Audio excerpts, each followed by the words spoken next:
We're very pleased to be joined by Ben Malisow. He is a security guru, a trainer at Wannabe. He's an author published, including Exposed, How Revealing Your Data and Eliminating Privacy Increases Trust and Liberates Humanity.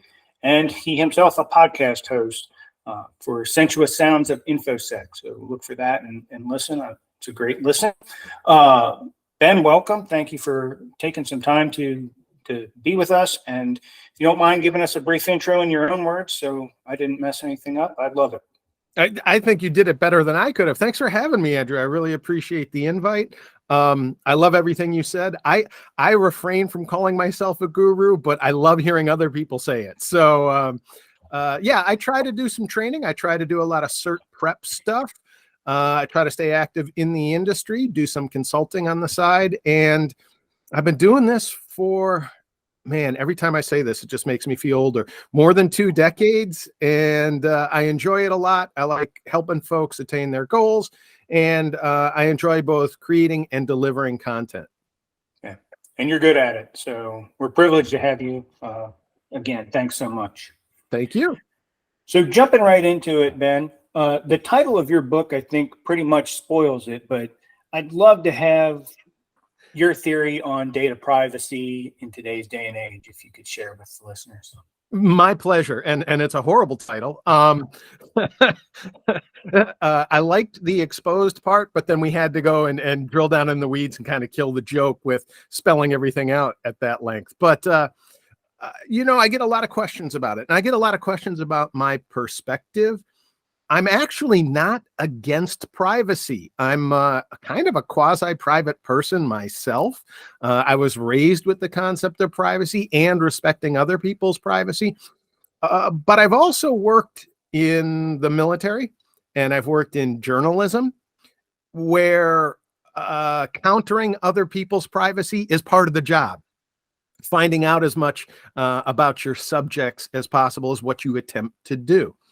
And one of the things that I've seen over the many years is that our illusion or our attempt at creating and maintaining privacy is failing miserably. We have what I consider a facade of privacy, where there are enough entities out there that know a little bit about each of us.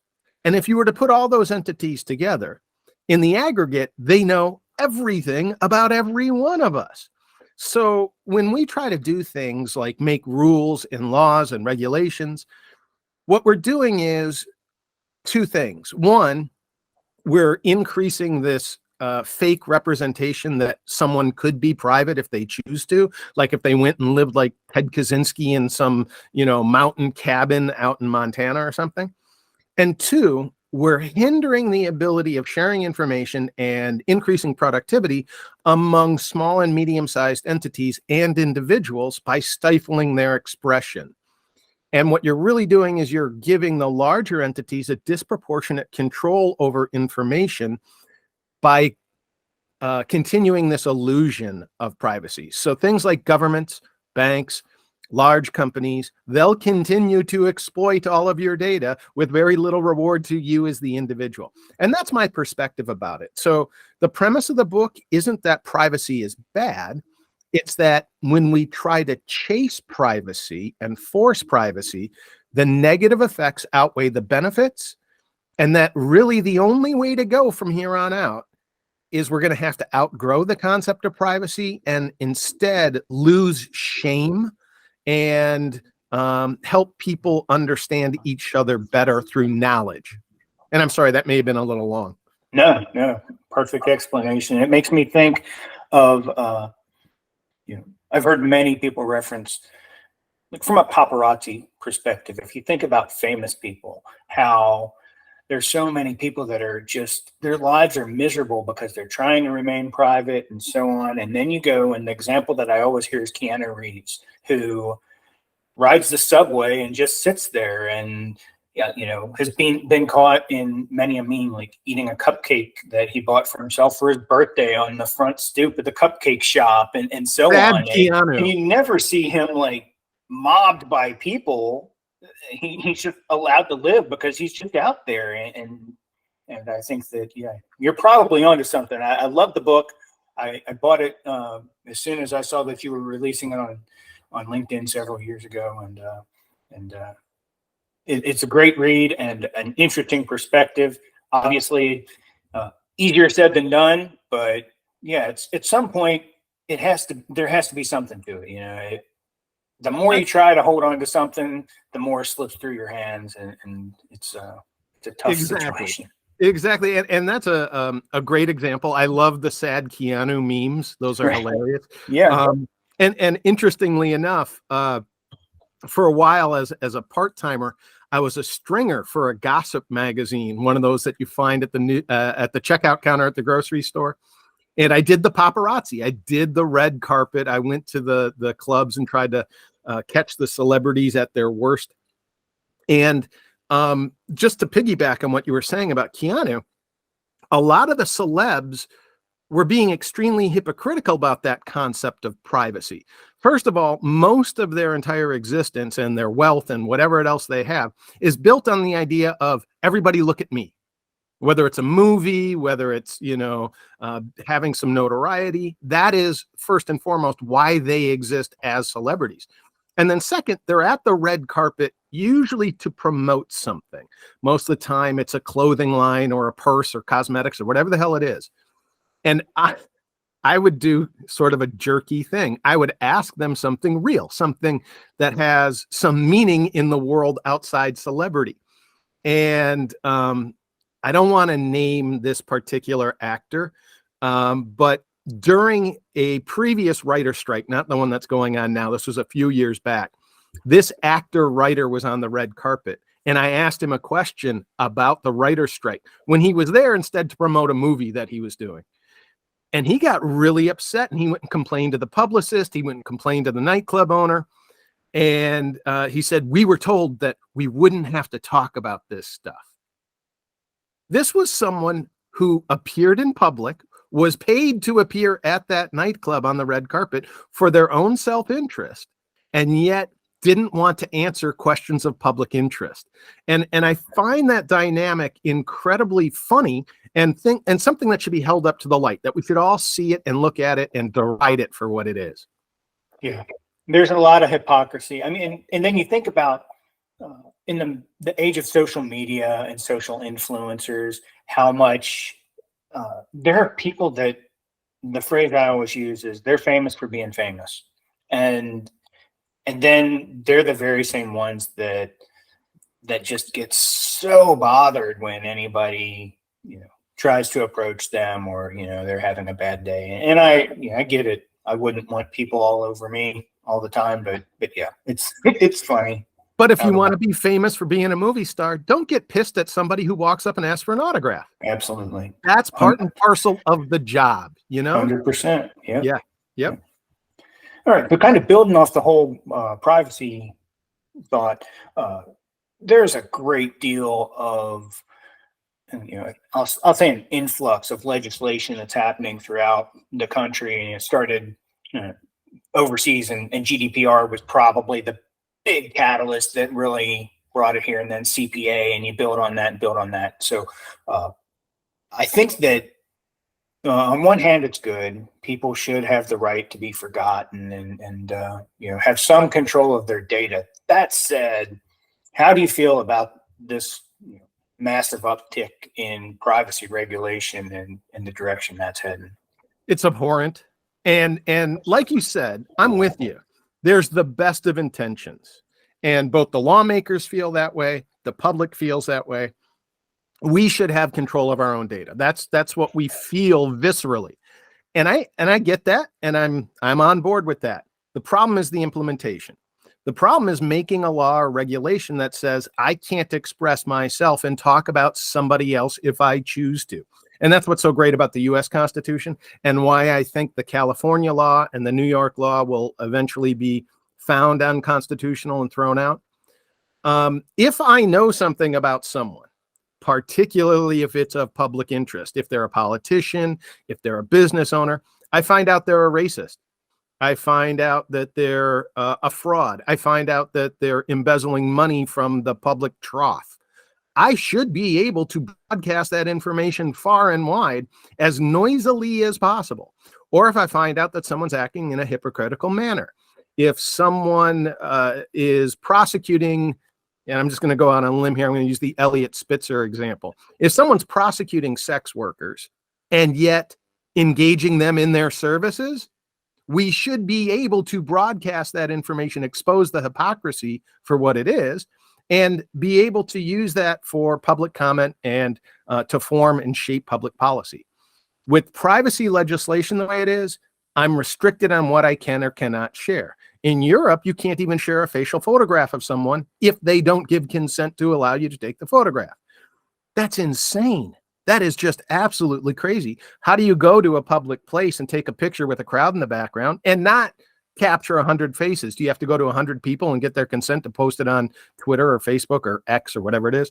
I find them really bad. Earlier today, we recorded an episode of Sensuous Sounds, and we actually talked about the Illinois law, BIPA, the Biometric Information Privacy Law in Illinois, and how that might lead to the bankruptcy of White Castle, which is that's a tragedy of human proportions. White Castle is very near and dear to my heart.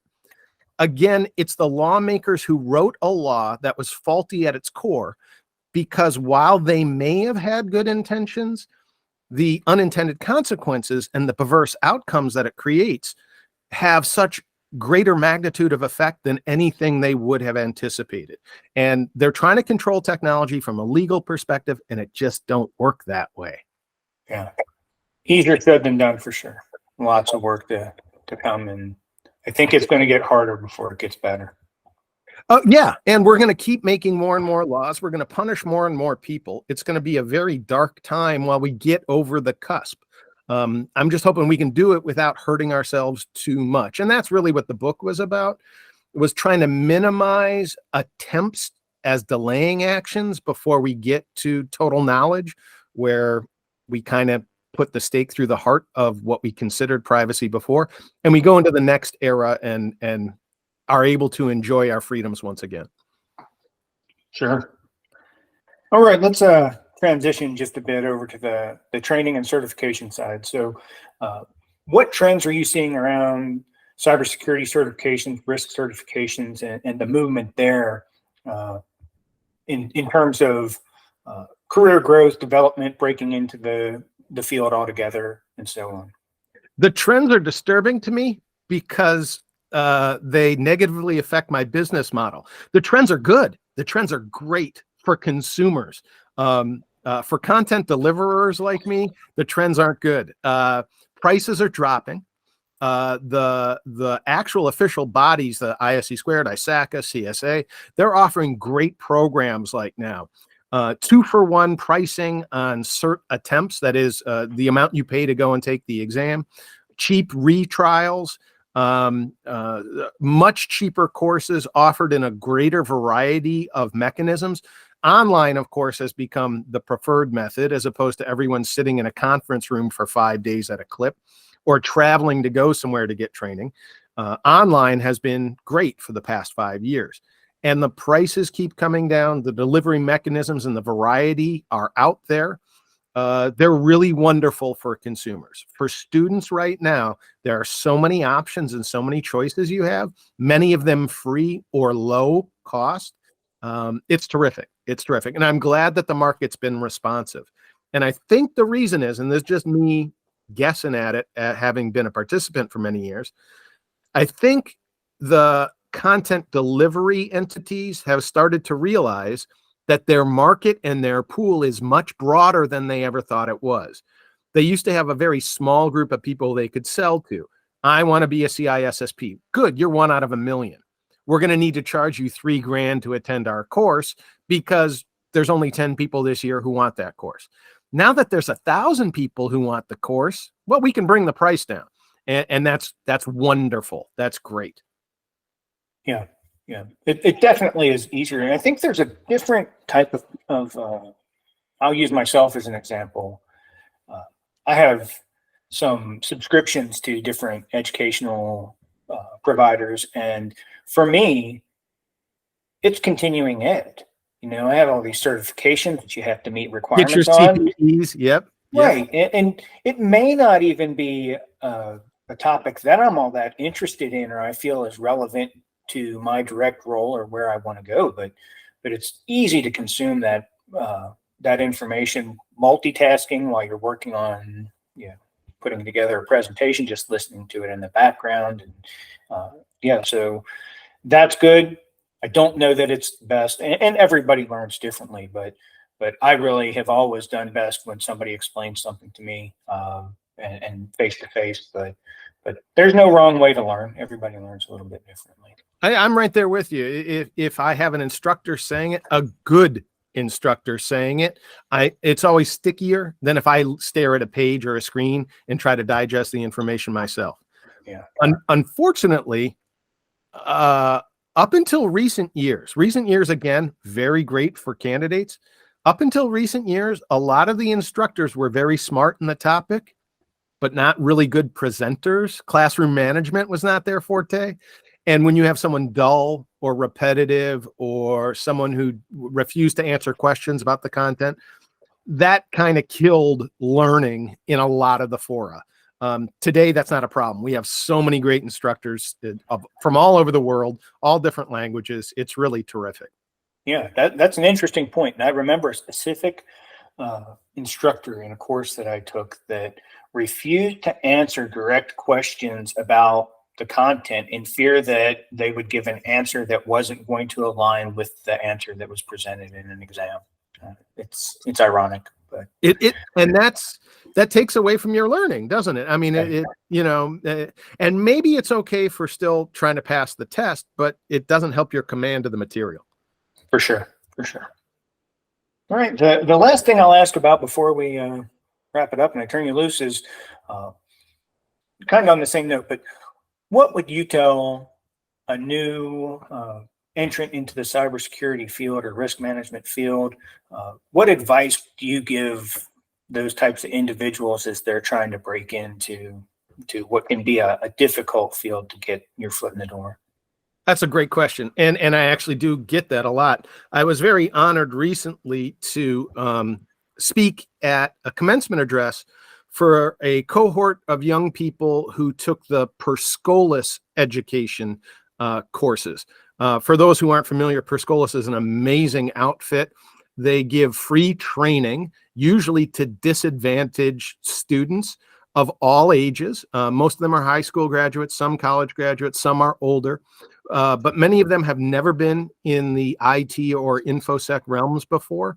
And this is about the third or fourth time I've given a commencement address for them. And every time I do, I'm powerfully emotionally moved by what they have to say, because each of the students gets to speak at commencement too. They're small groups, at maximum like 40 students. And they all talk about how they never thought they would be one of us. They never thought they'd be a nerd. They never thought they'd be able to do the job.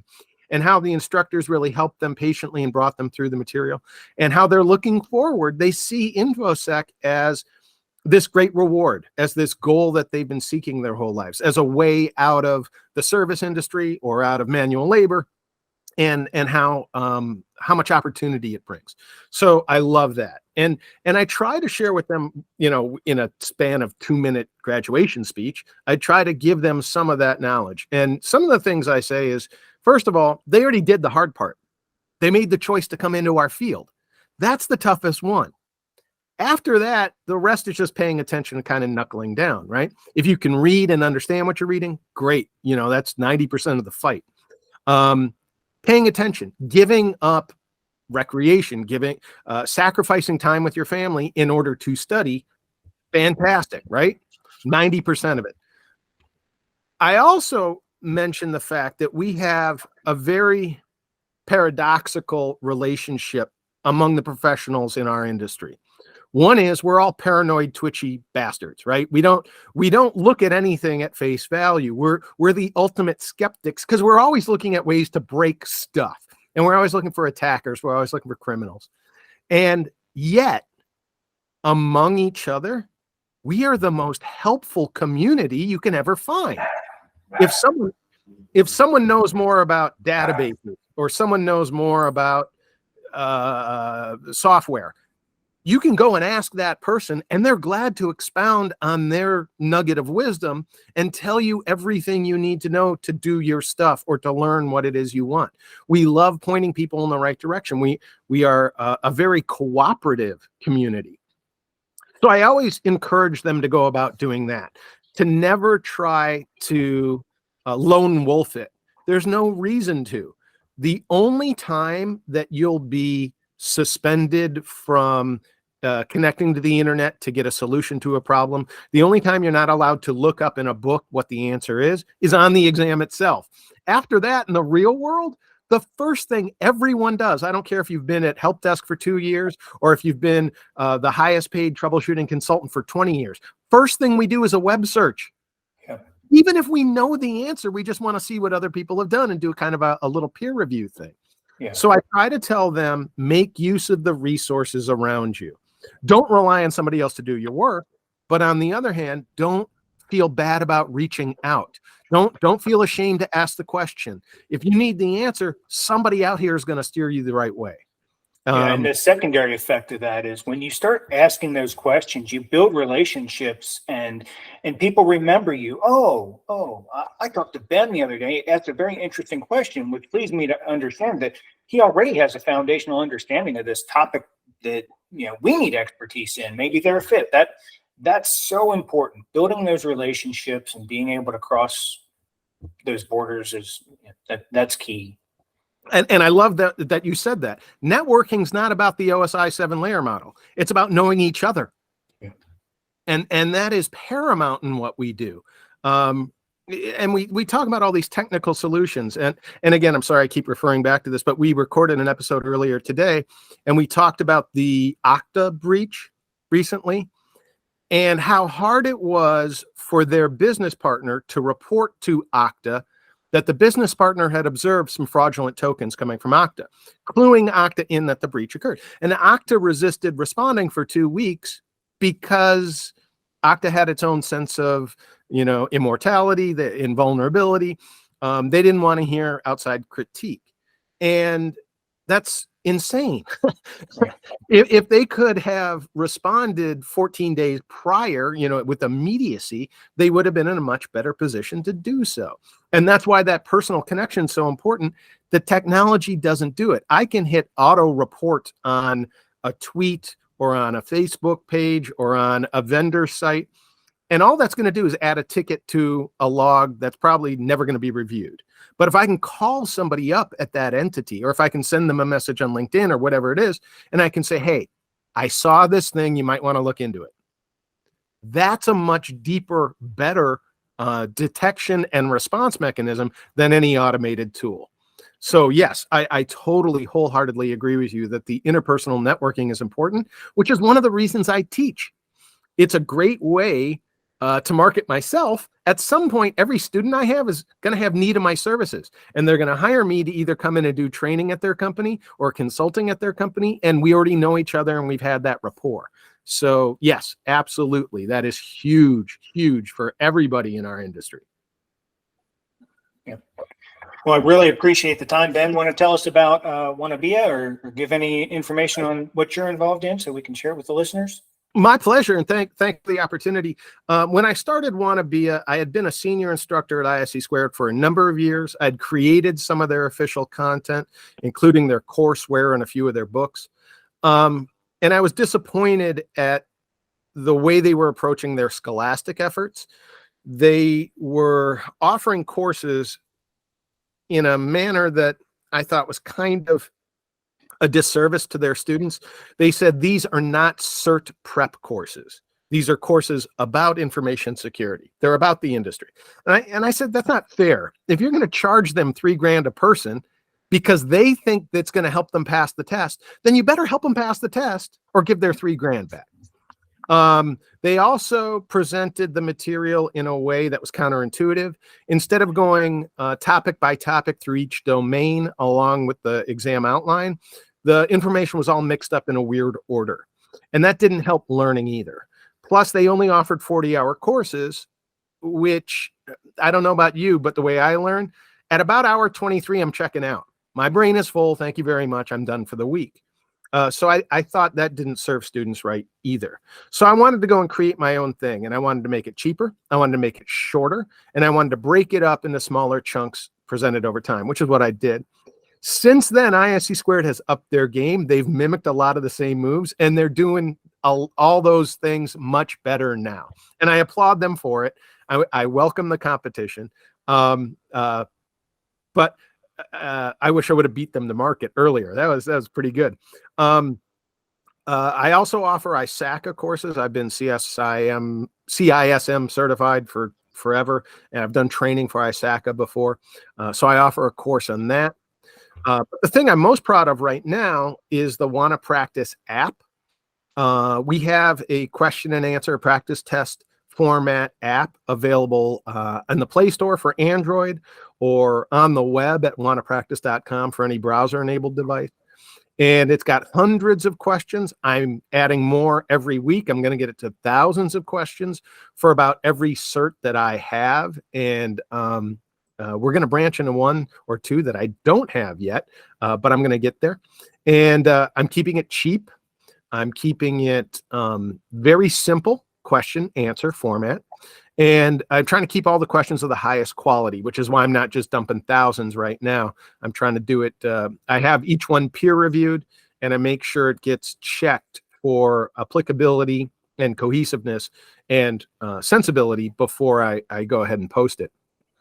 So I'm very proud of that, and that's taken off. We launched that earlier this year, and it's a really neat tool. I think it's great. Yeah. Hope a lot of people go out and take a look at it. Thank you. It's great. All right. Well, again, thanks so much, Ben. First guest here on the Cybersecurity Podcast. Happy to have you, and really appreciate the time that you spent with me today. Thank you so much for inviting me. I really appreciate it. Again, another great example of that human inner networking. For sure. For sure. All right. Thanks so much, Ben.